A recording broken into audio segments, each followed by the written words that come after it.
할렐루야. 오늘도 새날을 주신 하나님을 찬양합니다. 오늘도 말씀으로 시작하는 이 하루, 말씀 충만, 은혜 충만, 성령 충만한 하루가 되시기를 주님의 이름으로 축복합니다. 자, 오늘은 누가복음 13장 1절로 5절까지 말씀을 봉독해 드립니다. 하나님의 말씀을 경청하시기 바랍니다. 그때 마침 두어 사람이 와서 빌라도가 어떤 갈릴리 사람들의 피를 그들의 제물에 섞은 일로 예수께 아뢰니 대답하여 이르시되 너희는 이 갈릴리 사람들이 이같이 해 받음으로 다른 모든 갈릴리 사람보다 죄가 더 있는 줄 아느냐? 너희에게 이르노니 아니라. 너희도 만일 회개하지 아니하면 다 이와 같이 망하리라.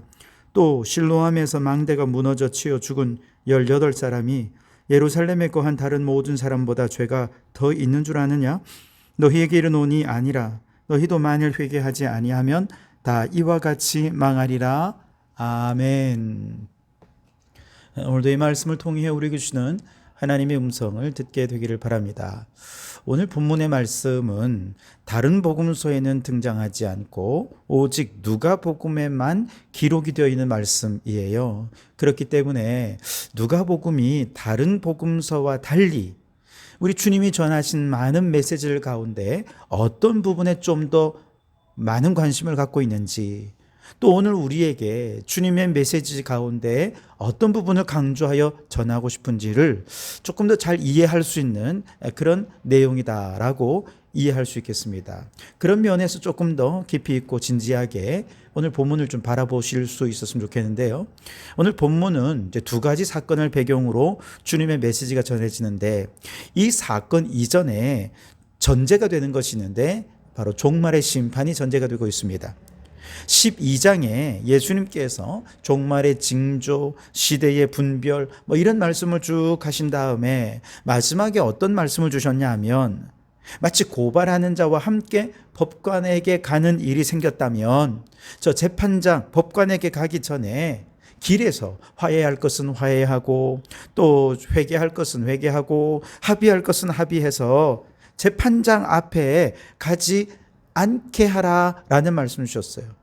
왜냐하면 일단 재판장 앞에 가서 재판이 시작이 되면 작은 죄라도 걸리면 감옥에 가게 될 것이고, 그렇게 되면 그 문제가 해결되기 전까지는 감옥에서 나오지 못하게 될 것이라는 거죠. 마찬가지입니다. 종말의 때에 심판장 되신 하나님의 심판대 앞에 서기 전에 우리가 이 세상에 사는 동안 하나님 앞에 회개할 것은 회개하고 용서받을 것은 용서받아서 하나님 앞에 섰을 때에는 심판받을 거리가 없게 하라, 이런 말씀을 주셨거든요. 그리고 이제 13장 오늘 1절에 보시면 그때 마침 이런 표현이 등장합니다. 다시 말해 오늘 13장의 말씀도 그때, 즉 우리 주님께서 종말의 심판의 때가 오기 전에 회개하고 화해할 것에 대해 교훈을 주신 바로 그 시간에 동시에 주신 말씀이라는 것이죠. 자, 이것을 전제하고 오늘 말씀에 등장하는 두 가지 사건을 함께 볼 수 있기를 바라는데요. 첫 번째 사건은 빌라도의 갈릴리 사람들에 대한 학살에 관한 내용입니다. 1절을 보시면 그때 마침 두어 사람이 와서 빌라도가 어떤 갈릴리 사람들의 피를 그들이 제물에 섞은 일로 예수께 아뢰니 그랬습니다. 자, 이 내용은 성경의 다른 데는 기록이 되어 있지 않아서 정확한 내용은 알 수 없어요. 그런데 다른 전승에서 내려오는 이제 내용들을 읽어보면 역사적으로 이런 있었던 사건이 배경이 되는데요. 예수님 당시에 유대 총독이었던 빌라도는 예루살렘에서 보다 풍부한 물을 공급하기 위해 수로를 건설하기를 제안합니다. 그러면서 돈을 어디서 갖다 쓰느냐? 성전 헌금에서 충당하자, 이렇게 제의를 한 것이죠. 왜냐하면 성전에서는 항상 짐승의 제물로 하나님 앞에 번제를 드리고 제사를 드려야 했기 때문에 다른 어떤 것보다 물을 많이 사용하지 않겠습니까? 제물을 씻기 위해서도 사용하고 또 제사를 드리는 사람들을 씻기 위해서도 사용하고 물을 엄청 많이 썼단 말이죠. 그러니 물을 제일 많이 쓰는 성전에서 그 헌금으로 수로를 건설하기 위해 돈을 내어야 한다, 이렇게 주장을 한 거죠. 그런데 유대인들 가운데 일부는 갈릴리 사람들은 이러한 빌라도의 제안은 성전의 거룩한 돈을 이방인과 함께 쓰는 것은 불가능하다. 그러면서 유대인들에 대한 도발로 여기고 흥분해서 무장 봉기까지 일으키게 됩니다. 그리고 그 과정에서 유대인들에 대한 경고의 의미로 죽은 갈릴리 사람들의 피를 성전의 제물에 섞도록 빌라도가 명령하는 그런 사건이 벌어지게 된 것이죠. 이 사건은 유대인들에게 큰 충격을 주었는데요. 이방 민족에 의해 유대인들이 지금 학살당한 정치적인 사건이라는 점에서 첫 번째 큰 충격을 주었습니다. 두 번째는 이 제단에 사람의 피를 섞는 성전 모독의 행위를 행했기 때문에 유대인들의 큰 충격을 주었습니다. 유대인들은 이 사건에 대해서 아주 치를 떨며 분노했습니다. 그리고 이제 예수님 앞에 나와서 예수님께 이런 일이 있었노라 얘기한 거죠. 이는 당연히 빌라도라는 저 사람의 잔인함에 대해서 고발하려는 내용이었지만 빌라도에 의해서 제물이 되어 희생당하게 된 저 갈릴리 사람들에 대해서는 어떤 마음이었을까요?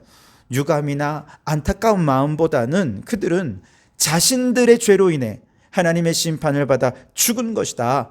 유대인들은 다 그렇게 생각을 했습니다. 이것은 당시 유대인들이 재난을 당한 사람들에 대해 가지는 일반적인 생각이었기 때문이지요. 아마도 이 이야기를 한 사람은 예수님께서 저 빌라도의 만행에 대해 함께 치를 떨며 분노해 주기를 기대하며 이런 얘기를 했을 거예요. 그런데 예수님께서는 오히려 희생당한 갈릴리 사람들에 대해 유대인들이 잘못된 생각을 가지고 있는 것에 대해 오히려 지적했습니다. 2절에 보시면 대답하여 이르시되 너희는 이 갈릴리 사람들이 이같이 해받음으로 다른 모든 갈릴리 사람보다 죄가 더 있는 줄 아느냐 그랬어요. 즉 저들이 죄 때문에 이런 끔찍한 희생을 당하는 것이 아니라 지금 주님과 함께 있는 이 많은 무리들도 마찬가지로 회개하지 않는다면 얼마든지 끔찍한 희생의 당사자가 될 수 있을 거라 준엄하게 경고하신 것입니다. 3절에 보시면 너희에게 이르노니 아니라 너희도 만일 회개하지 아니하면 다 이와 같이 망하리라 그랬습니다. 여러분 빌라도의 만행에 흥분하는 것도 중요하고 신성 모독한 일에 대해 분노하는 것도 중요하지만 사실 지금 주님과 함께하니 많은 사람들에게 가장 시급한 문제, 가장 중요한 문제는 그게 아니라는 거예요. 그들이 죄를 회개하여 구원받는 것이 가장 중요한 문제라고 주님께서 이 문제에 대해 우선순위를 두고 말씀하신 것입니다. 그렇습니다. 세상에는요, 얼마나 중요한 일이 많습니까? 정치적인 문제, 사회적인 문제, 경제적인 문제도 얼마나 많고요. 인간관계 속에서 겪는 수많은 문제로 인해서 우리는 때로는 화를 내기도 하고 흥분하기도 하지만 그래서 사람들이 야 이게 중요해, 아니야 이게 더 중요해 그러면서 막 자기 나름대로 중요한 것을 얘기합니다만 그러나 사실 우리에게는 그 모든 것보다 더 시급하고 중요한 문제가 있는데 그것은 바로 죄로부터 구원받는 일이라는 겁니다. 왜냐하면 이 죄의 문제가 해결되지 않은 채 이런저런 문제로 아무리 흥분하고 떠든다 한들 이게 중요하다 저게 중요하다 말한들 결국 죄로 인해 심판받고 멸망당하면 하나님 앞에 심판대 앞에 서서 심판을 받게 된다면 아무런 의미가 없는 일들이 아니겠습니까? 그러니 죄로부터 벗어나는 이보다 더 시급하고 이보다 더 중요한 문제는 없는 거죠. 그러므로 여러분 우리도 죄의 문제를 가장 우선적으로 생각해야겠습니다. 죄로부터 벗어나기 위해 회개하며 주님 앞에 나와야죠. 회개를 통해 죄에서 벗어나 구원을 얻는 일에 우리의 삶에 최우선순위를 둘 수 있기를 바랍니다. 뿐만 아니라 우리의 이웃들이 이런저런 문제가 중요하고 시급하고 분노하고 화내고 뭐 이렇게 얘기한다 하더라도 그들에게도 가장 시급한 문제가 죄에서 벗어나 구원 얻는 것임을 그들에게 증거해줘서 저들이 회개의 자리로 나올 수 있도록 그들을 영적으로 인도하는 우리 믿음의 사람들이 되실 수 있기를 주님의 이름으로 축원합니다.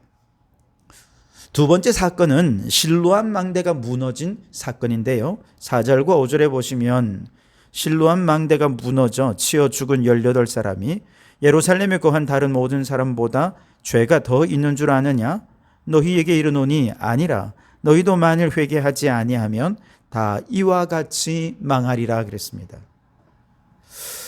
이 실로암 망대는 빌라도가 성전 자금을 이용해서 예루살렘 동남편 성 밖에 건설했던 수로의 일부였는데요. 이 수로를 지키기 위해 세워졌던 망대가 어떤 원인으로 인했는지는 잘 모르지만 이게 붕괴가 되면서 18명의 사망자가 발생하게 된 거죠. 그런데 예나 지금이나 이런 불의의 사건, 불행한 사건이 발생하면 사람들은 이 사건을 놓고 이러쿵저러쿵 말들이 많아요. 자기의 관점에서 해석하고 자신의 생각들을 막 떠들지요. 어떤 사람은 이런 사건이 자신에게 관련이 되어 있다 할 때 아니 왜 하필 나한테 이런 불행이 닥쳤는가? 그러면서 자신의 삶에 대해서 또 자신에게 이런 문제를 주신 하나님에 대해서 원망하기도 합니다. 그런데 이런 불행이 다른 사람에게 일어나면 아주 무관심하거나 아니면 혹은 불행을 겪은 사람들을 비웃거나 조롱하기까지 하는 사람들도 있습니다. 예전에 세월호 사건 났을 때 얼마나 많은 사람들이 세월호 가족들을 처음에는 그렇게 그 불행을 아파하다가도 점점 시간이 가니까 이렇게 저렇게 비하하고 조롱하고 비우는 사람들이 얼마나 많이 있었습니까? 이태원 참사가 났을 때도 마찬가지죠. 얼마나 많은 젊은이들이 그날 그렇게 희생이 되었어요. 많은 국민들이 추모하고 마음 아파했지만 일각에서는요, 또 이 사건을 두고 아니 왜 할로윈데이 귀신을 찬양하고 귀신에게 영혼을 빼앗기는 그런 데 가가지고 그러니 그렇게 죽을 수밖에 없지. 애초에 귀신 노름하는 그곳에 간 걔네들이 문제야. 그러면서 얼마나 비난하고 조롱했습니까? 심지어 그 부모를 향해서도 아니 애들이 그런 데 가면 막아야지. 왜 아이가 그렇게 가도록 놔뒀느냐. 그러면서 부모를 탓하고 이런 사람들도 있었어요. 여러분 이런 말들로 인해서 얼마나 많은 사람들이 상처를 입은지 모릅니다. 그런데 유대인들도 그랬다는 거예요. 누군가 불행한 사건을 당하면 즉각적으로 인과응보적인 관점에서 자기 죄 때문에 그런 불행을 당한 거야. 누구를 탓했겠어? 도대체 무슨 죄를 범했길래 이렇게 큰 불행을 당한 거야. 그러면서 고인을 비난하고 유가족들을 조롱하고 그렇게 한 것이죠. 그 대표적인 사례가 욥 아닙니까? 욥의 친구들이 욥이 큰 불행을 당했을 때 찾아와가지고 위로하는 척 하면서 야, 네가 얼마나 큰 죄를 범해서 이렇게 큰 고난을 당했냐. 빨리 회개해라. 그러면서 욥을 죄인 취급하고 모든 불행의 근원이 욥 자신 때문이다. 그러면서 욥을 정죄하며 욥을 정말 얼마나 가슴 아프게 했습니까? 오늘 성경에 보면 이 실로암 망대가 무너져서 희생당한 사건을 바라보시는 주님의 시각은 유대인들의 시각과 전혀 달랐습니다. 유대인들은 사건이 일어날 때마다 이러한 사건을 당한 당사자들 그들의 죄를 지적하기에 바빴지만 예수님은 오히려 그 사건을 통해 자기 자신을 바라보게 하신 거예요. 빌라도에 의해 끔찍하게 저질러진 정치적인 사륙이나 실로암 망대가 붕괴된 이 사건 모두 그 사건을 바라보는 나 자신을 돌아보며 내 안에 혹시 회개할 것은 없는지 스스로를 돌아보라고 말씀하신 거예요. 너희도 회개하지 않으면 이와 같이 망할 것이다 라고 말씀하신 거죠. 그래서 여러분 우리가 누군가를 이렇게 비난할 때 손가락질 하잖아요. 그러면 검지가 다른 사람을 비난하는 동안 나머지 세 손가락은 나 자신을 가리키고 있지 않습니까? 마찬가지입니다. 우리에게 일어나는 모든 사건들은 다른 사람을 정죄하라고 일어난 사건이 아니라 우리 자신을 돌아보라고 일어난 사건이라는 거예요.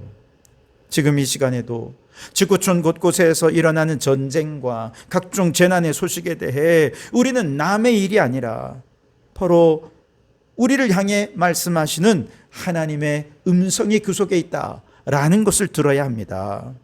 그리고 그러한 소식을 들을 때마다 임박한 재림과 심판의 경고로 깨닫고 더 두렵고 떨리는 마음으로 우리가 하나님의 심판대 앞에 가기 전에 이 땅에서 회개할 것은 회개하고 또 돌이킬 것은 돌이켜서 영적으로 거룩하고 깨어있는 삶으로 변화되도록 우리 스스로를 돌볼 수 있어야 된다는 것이죠. 그러니 여러분, 우리는 이 세상에서 재난의 소식, 사건의 소식을 들을 때마다 너희도 회개하지 않으면 다 이와 같이 망하리라 라고 하는 말씀을 나 자신에게 적용시켜야 됩니다. 그래서 나 자신을 먼저 살피고 회개하고 죄에서 돌이켜 거룩하고 성결한 하나님의 백성으로 남은 생을 살아야 할 줄 믿습니다. 결론적으로 보면 오늘 말씀드린 두 사건에 대한 기록은 누가복음에만 기록된 독특한 누가의 관점을 우리에게 전해주는데요. 누가가 다른 복음서보다 우리에게 더 전하고 싶은 강조하는 내용이 뭐냐? 종말이 오기 전에 첫째는 죄에서 돌이켜 회개하는 것에 더 관심을 가지라는 것입니다.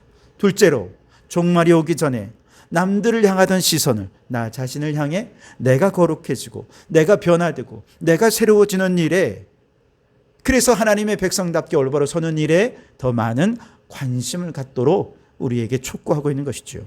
그러므로 여러분, 누가복음을 계속 말씀을 읽고 앞으로 계속 묵상하는 중에 종말에 우리가 심판대 앞에 서기 전에 이 땅에서 해결해야 할 죄의 문제가 무엇인지 스스로 돌아보고 성찰해서 구원받은 거룩한 하나님의 백성답게 살아가는 일에 더 힘쓰는 우리 성도들이 되시기를 주님의 이름으로 축원합니다. 기도하겠습니다. 주님, 종말의 때가 임박했음을 느낍니다.